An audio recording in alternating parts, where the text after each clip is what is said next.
Hello, BookTube. Well, as mentioned, it's a bleak and barren Tuesday.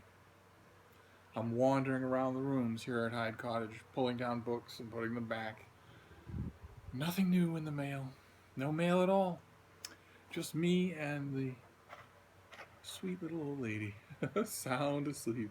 Uh, and that's got me a little idle, so I was looking around trying to figure out what I wanted to talk to you about, since I don't have books to talk to you about, and I made a few realizations. Of course, realization number one is that I do have books to talk to you about, so I'll be getting to that. But there was another thing that I saw. I saw a video.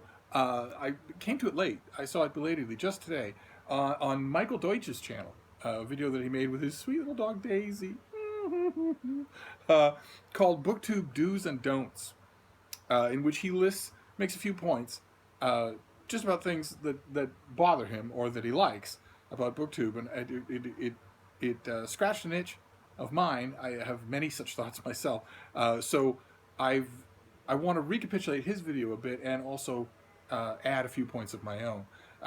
His first point was, if you're going to talk about something, learn how to pronounce it. So of course I'm worried that I'm saying his last name wrong. I'm assuming that since it looks exactly like the German word, I'm assuming it sounds that way, but I could be wrong. But he has a point. Not so much for rapid fire stuff, and especially not so much, I self-servingly add, for mail openings where you're encountering something you've never seen before. You don't have time to research it.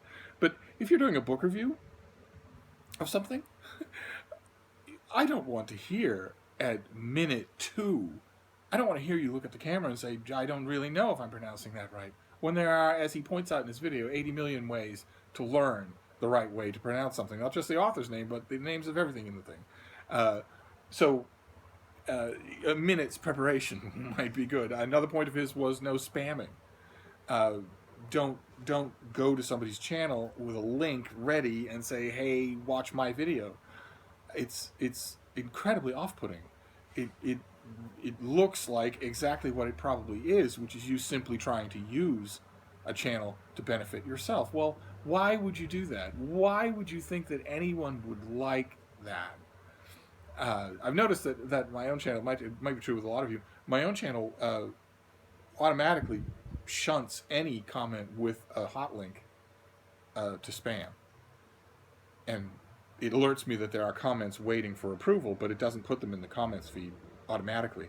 And, even there, I have gone to those spammed comments, and some of them are clearly set up with a kind of a meta-annoying level, where the comment is, I realize you're probably finding this comment in your spam folder because I included a link, but if you could just click on it, it's like, so you know you're doing something obnoxious, and you're also going to comment on the fact that you're doing something obnoxious instead of, I don't know, not doing the obnoxious thing? I don't understand. That's an aspect of 21st century internet culture that I don't understand at all. The doubling down on totally indefensible, obnoxious behavior of any kind. The fact that you get called on it, and instead of feeling a moment of totally normal shame, instead you double down on it. I don't understand that. I think it has its original origins in the trolling world, but I could be wrong about that. Another point he made was to make thoughtful, sincere comments. He mentions, he doesn't mention, but the example that came to my mind was on some videos, much larger channels that I see, where somebody will write first. And that's their comment. They just want to let everybody know they were the first person to leave a comment. They don't have anything to say. Didn't watch the video.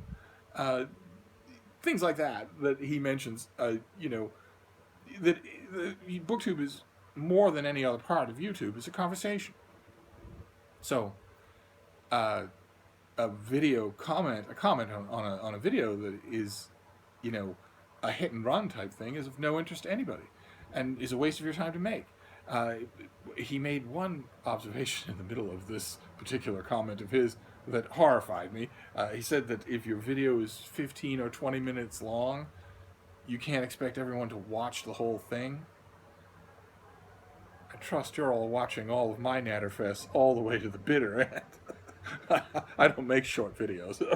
And another thing, another point that the last major point that I saw him make was to give back to your audience. Again, it's a two-way street. It's a conversation. So get into the comments, respond to people, go find them where they're making videos and leave comments of your own. Say thank you when you reach a subscriber milestone, that sort of thing. He pointed out that this isn't perhaps completely natural for a lot of people on BookTube because he suspects, and unfortunately I think he's probably right, that BookTube is largely composed of introverts like me. But he's absolutely right that it's important to do, and that a lot of people so intent on building a multimedia empire tend to forget it, and it doesn't reflect well on them. And those were the major points from his video, and I wanted to add a few points of my own. Those are 4. I want to add 4 more. And my first one, point number 5, would be to talk to your viewers. Don't patter at them. So if you assume a tone of voice, then I just want you to know that would be weird in conversation with your friends, where your friends would stop you at a restaurant and say, okay, why are you talking that way? Stop talking that way. You're talking to me. You're not setting up a video presentation. If you catch yourself doing that, stop yourself from doing that. And likewise, patter would also extend to include the obnoxious behaviors of some people, including, unfortunately, I've seen some booktubers who treat their channel like it is, well, like I mentioned, like it is the small, 2-battery local shack radio affiliate from which they are going to build their empire. So they have all sorts of things that are designed for an audience of people that they hate, as opposed to a group of friends they're talking to. So it'll be, and all this and more coming up after the intro. You don't want to tell me now? You all this and more after the intro. Or another one that drives me crazy is the presentation of your channel as though it is a cultural institution in its early days, but that you are completely sure it will live for 200 years, and so you're making allowances for that by introducing it as, hello, this is such and such a channel, and I'm your host such and such.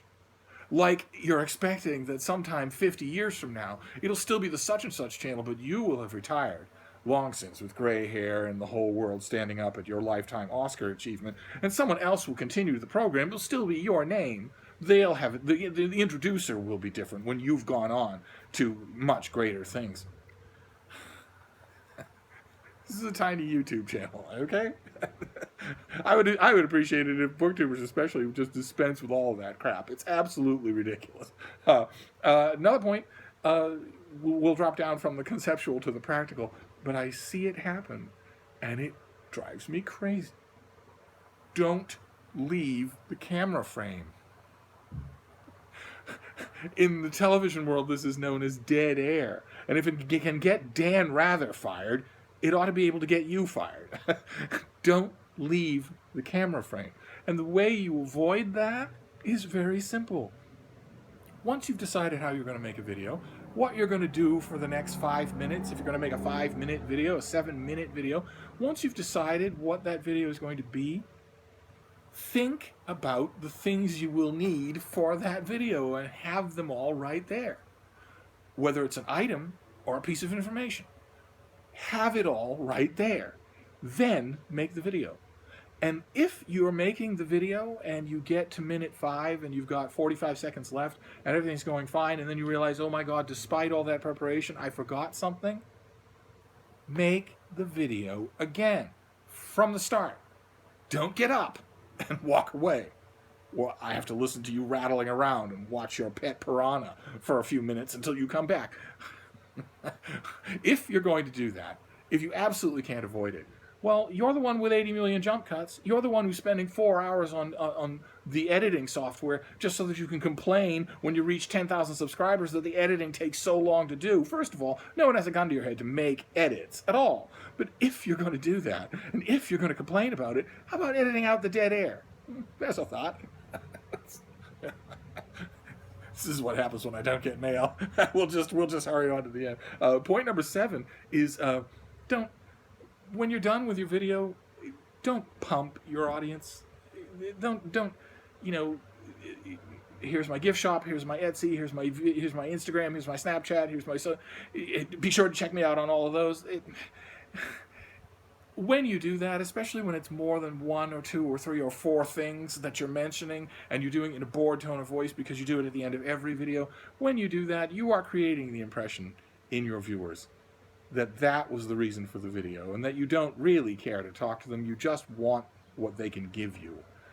And that's extremely annoying, especially, so for me, speaking from personal experience, when I have watched and liked a video, and then it ends that way, I feel betrayed. What you should do is in this, as in so many other things, follow the example of Olive from her book Olive.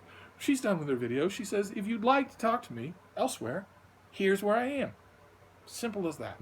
But not the used car salesman, you know, always be closing. Here are my 16 social media. Follow me on all of them. But anyway, my last point, the last thing, and then I'll go, is not to be nervous about having cool content. I have seen many, many videos, especially in the last year on BookTube, especially from newcomers, saying things like, I don't think I'm hip enough, I don't think I'm cool enough, I don't think I'm current enough, I don't think I make enough money to do BookTube. The implication being that you need to be stunning people, that you need, you know, a flow of brand new stuff, that you need to subscribe to subscription services, those box subscription services. There are 80 million of them. You can't tell me that part of the reason those things haven't proliferated is because so many people online feel like they need to have something to do on camera. They're not getting books in the mail, neither am I today, but they're not getting anything else in the mail either, and they feel like, well, you know, if I'm going to have a channel, I need to be entertaining people. Now, the root of that, I wholeheartedly endorse. This is a weird combination of completely genuine and interpersonal, and also entertainment. I am just talking to you. I do not have jump cuts. I do not have fancy lighting. I don't even have a plug-in microphone for my iPhone. I'm just talking to you. But I'm respecting you enough to not waste your time. So it's not fake, but I am preparing for what I do, at least a bit, beforehand. And that is all you need to do. You don't need to do anything more than that. You don't need to beat yourself up that you don't have the newest releases or that you haven't subscribed to something that you can show people on camera. Absolutely not. Your enthusiasm for what you're reading is the only thing you need. And if you don't have that, then what are you doing with our BookTube channel? It's the absolute bedrock assumption here is that you have that you're enthusiastic about reading. Doesn't matter if you know that the book you just finished and want to talk about is something that 8 million people have talked about on BookTube. That doesn't matter at all. Be the 8 millionth one first. No one's going to care about that. So that as an element of worry should just be gone. And the strain that I have seen on some BookTube channels, especially some new BookTube channels, need not be there. And that is sorry, that is it. There's a little free pontificating for a mail-free Tuesday on BookTube do's and don'ts. And I would love to hear in the comments field the things that you especially like or don't like in the BookTube channels that you watch, especially your pet peeves. That's always fun, unless of course it's on this channel, in which case you can kind of keep it to yourself. Okay. No, I want to hear it. I want to hear it all. What annoys you? And that's it for now. And I'll sign off right after the outro. Thank you, BookTube.